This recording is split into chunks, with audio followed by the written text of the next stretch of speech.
اللہ جل شانہ نے اشرف المخلوقات یعنی انسان کی نسل حضرت آدم علیہ السلام سے چلائی۔ حضرت آدم علیہ السلام کو مٹی سے پیدا فرمایا اور انسان کی ساری ضرورتوں کو بھی مٹی کے ذریعے ہی پورا فرما رہے ہیں۔ زمین پر انسان کی ضرورتوں کے دوسرے تمام کام کرنے والے یعنی لوہار، بڑھئی، صنعت، کپڑا بننے والے، کھیتی باڑی کرنے والے غیر سارے ہی انسان حضرت آدم علیہ السلام کی اولاد میں سے ہیں۔ قبیلہ قریش کی ایک شاخ بنی سعد کا اصل کام بکریاں چرانے کا تھا، مگر حضرت حلیمہ سعدیہ رضی اللہ عنہا کے شوہر حارث کا کام مٹی کے برتن بنانے اور انہیں آگ میں پکانے کا بھی تھا۔ آپ صلی اللہ علیہ وسلم کی پرورش بھی اسی گھرانے میں ہوئی، یعنی حلیمہ سعدیہ رضی اللہ عنہ کے گھر میں۔ برصغیر ہندوستان پاکستان میں مغلوں کے آنے سے پہلے آریہ سماج میں فارسی اور سنسکرت زبان کا رواج عام تھا۔ لفظ کمبھار سنسکرت زبان کا لفظ ہے اور یہ دو لفظوں سے مل کر بنا ہے۔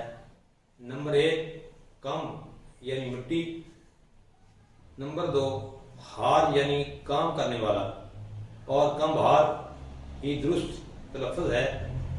بعض لوگ کمہار لکھتے ہیں جو غلط ہے۔ برصغیر کے کچھ علاقوں میں مٹی کا کام کرنے والوں کی بہت عزت کی جاتی تھی۔ دیہات کے لوگ مٹی کے کام کرنے والوں کو پرجاپتی یعنی عوام کا باپ کہتے تھے، اور مٹی کا کام کرنے والوں کو ٹیکس یا لگان بھی ادا کرتے تھے۔ کمبھار کے چاک کو دیکھ کر پہیہ ایجاد ہوا، جس کو انسان کی سب سے پہلی اہم ایجاد کہا جاتا ہے۔ اس کی ایجاد ہونے کے بعد انسان دن بہ دن ترقی کی طرف بڑھتا گیا۔ دنیا کی ہر چھوٹی بڑی مشین میں پہیہ ہوتا ہے۔ پہیے کا چکر دراصل چاک کا ہی چکر ہے۔